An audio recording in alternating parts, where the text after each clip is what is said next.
Today, we live in the shadow of a monstrous, writhing cloud of mushroom-like shape. Some days, the shadow seems to be less opaque, and the sunlight filters through. On other days, it becomes heavy with apprehension, and the threat of total annihilation becomes real.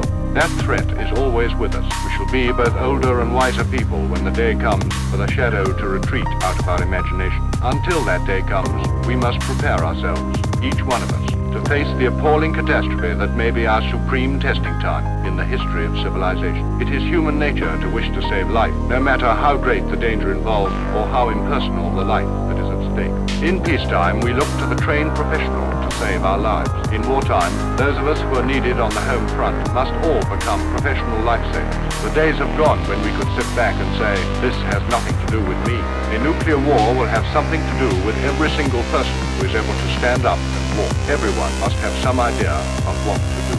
An untrained helper, however courageous or willing, will be a nuisance to his fellow workers and might well prove to be a source of danger. First, we must accept the fact that we shall all be in it. And secondly, we must ask ourselves what we individually can do to help. In this respect, we must find out the nature of the beast, learn a little of its effects, and how best to combat them. No matter how large be the area of destruction, there will always be much which can be done. In fact, the greater the destruction, the more outside aid will be necessary. In a simple, isolated incident as was experienced in the last war, when an HE or incendiary bomb destroyed a building, the rescue work and firefighting were dealt with by local resources. As the missiles became more powerful and the area of destruction increased, so the civil defense organization became more complex. No longer could local resources deal effectively with the situation. Outside aid was directed by the controller to the damaged areas, and many lives were saved, as well as homeless people catered for by highly trained specialists in the art of rescue and welfare.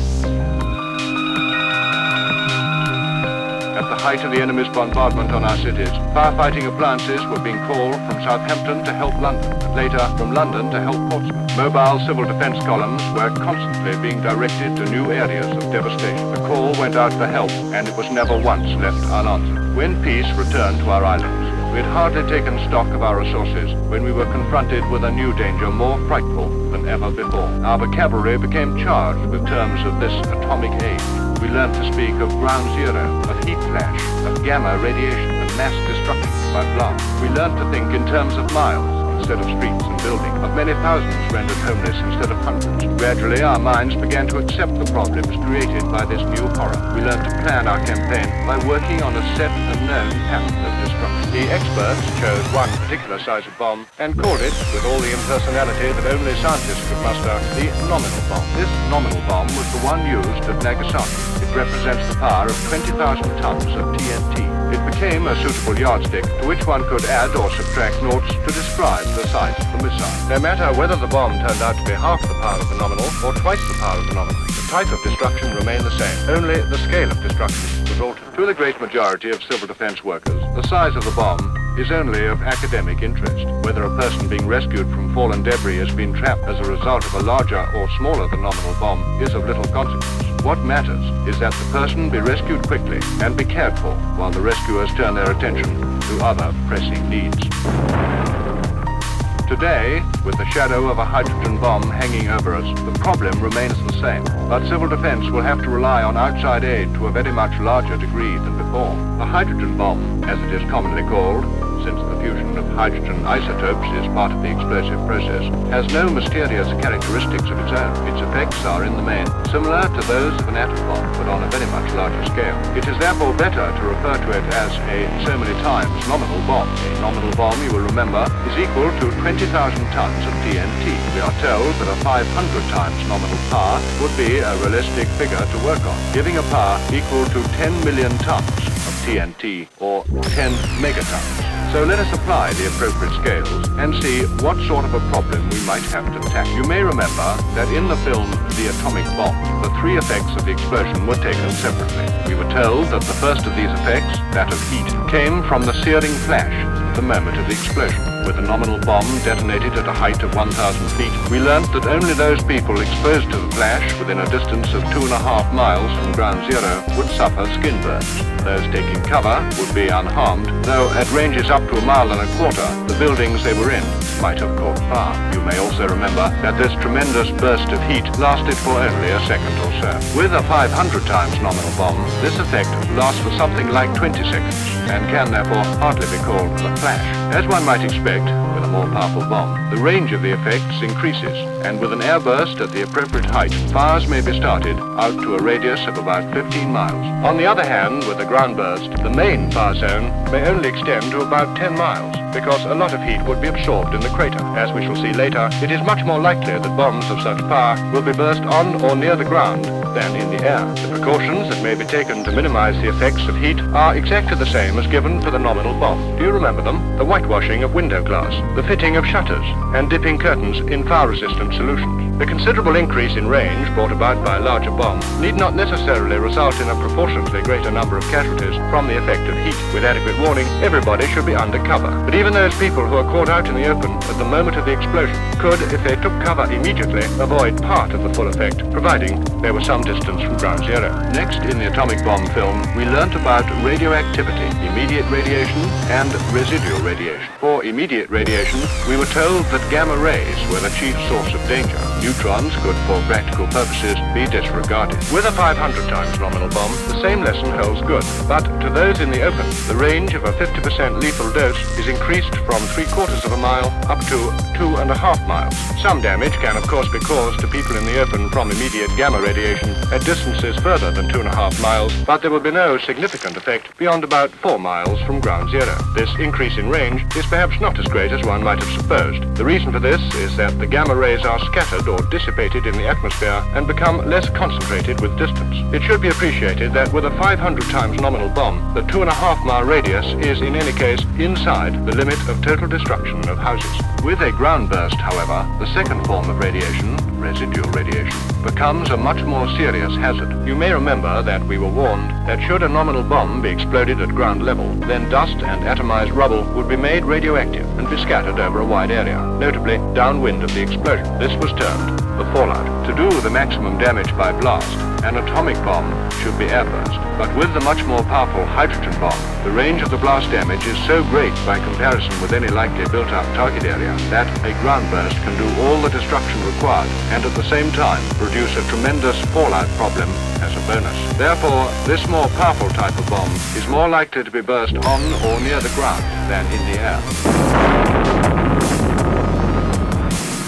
When this takes place, thousands of tons of atomized earth, stone, brick and steel are sucked up into the mushroom cloud and become highly radioactive. Much of this material falls back into the area from which it came, but the lighter particles are carried with the wind and may not fall to earth until many hours later, and possibly many miles away, downwind. This fallout is thus a danger not only to the area surrounding ground zero, but to other communities at considerable distances away. We know, for example, that Japanese fishermen received serious doses of gamma radiation from fallout after an American test when they were about 70 miles downwind from the explosion. Fortunately, even the average small house in this country gives a good measure of protection from fallout, and this could be improved by quite simple measures. Refuge rooms can be made in buildings, and slit trenches with overhead cover provide a substantial means of protection. Much thought is being devoted to working out all these details, which will in due course be made public. The public must be prepared to have to stay indoors for at least 2 days,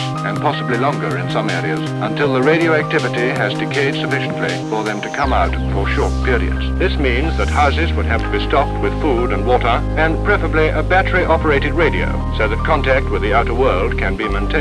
Dairy cattle should be kept under cover, and, if possible, other livestock as well. Cooperation between civil defense and the meteorological services should make it possible to give sufficient warning to those people living downwind of an explosion to enable them to take proper precautions. Next, we come to the effect of blast. The categories of damage used in the original atom bomb film have been slightly changed. With a nominal bomb burst over a British city, there would be total destruction of houses out to a radius of half a mile from ground zero. Beyond this, irreparable damage out to 3/4 mile, severe to moderate damage out to 2 miles, and light damage out to a radius of 3 miles. So, with a 500 times nominal bomb detonated at ground level, these distances are some 3.5 miles for total destruction of houses, some 5 miles for irreparable damage, some 13 miles for severe to moderate house damage, and 20 miles for light damage. This distance will bring the limit of blast effects out into the open country for nearly all British cities. It is because the whole of an attacked city will be damaged to some degree that we must think in terms of help from outside. Taking all three effects of a 500 times nominal bomb detonated at ground level, let us try and see the problems that would confront us as we neared the area of damage. The first and most serious consideration is residual radiation from fallout, which will impose delays on progress. Since the area of heaviest contamination will be spread downwind, and fallout will occur far beyond the area of blast damage, approach will probably have to be restricted to the upwind and crosswind sides of the city for the first few hours. Once the Radiological Safety Organization allow controlled entry into the area, we should find something like this. As we approach within about 20 miles of ground zero, we should encounter some damage to roof tiles and slates and to light structures such as garden sheds and garages. Broken windows would have been evident long before we reached this 20-mile radius. For the next 7 miles, damage would be increasing so that at about 13 miles from ground zero, we should find widespread damage to houses like this. Assuming that residual radioactivity permits us to continue, we should, over the next 8 miles, traverse an area of moderate to severe damage until we reach the houses suffering irreparable damage some 5 miles from ground zero. In the course of this last 8 miles, from 13 to 5 miles from ground zero, we should encounter 2 further obstacles, in addition to the invisible barrier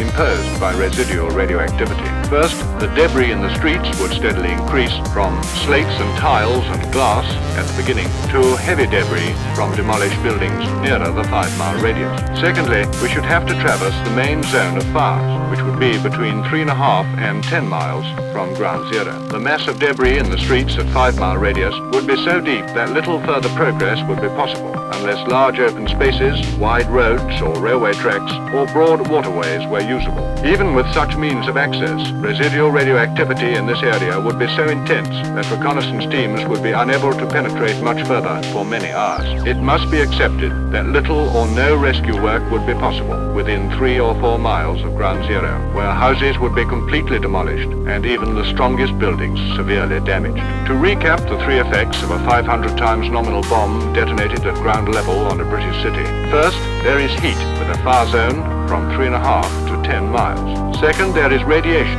immediate radiation out to 4 miles, and residual radiation out to 11 miles or more in the target area, and the grave fallout menace downwind. Third, there is the damage caused by blast, giving total destruction out to 3.5 miles, irreparable damage out to 5 miles, severe damage out to 13 miles, and light damage out to 20 miles. The picture may well be considered alarming, but remember, it is based on the latest scientific data. It is as well to face up to it and plan our action accordingly. The large increase in the scale of damage produced by a more powerful bomb presents a host of new and complex problems to those responsible for civil defense administration. They have to consider mobile control centers and mobile columns of rescue and welfare teams. They have to consider the quickest and most efficient means of bringing succor to a stricken city, faced with the inevitable delay brought about by residual radiation. But to the likes of us, you and me and every willing helper who has been trained, the individual problem is no different. There would be many hundreds of thousands of trapped and injured waiting for us to rescue them. There would be an even greater number of homeless, each one requiring advice and guidance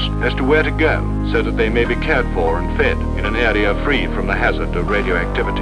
If nuclear war should come to our islands and some of our cities be subjected to this most terrible of man-made catastrophes, are we, in other more fortunate cities, or those of us who live in the heart of our countryside, are we to sit back complacently and say, "Bad luck, Jack, I'm all right"?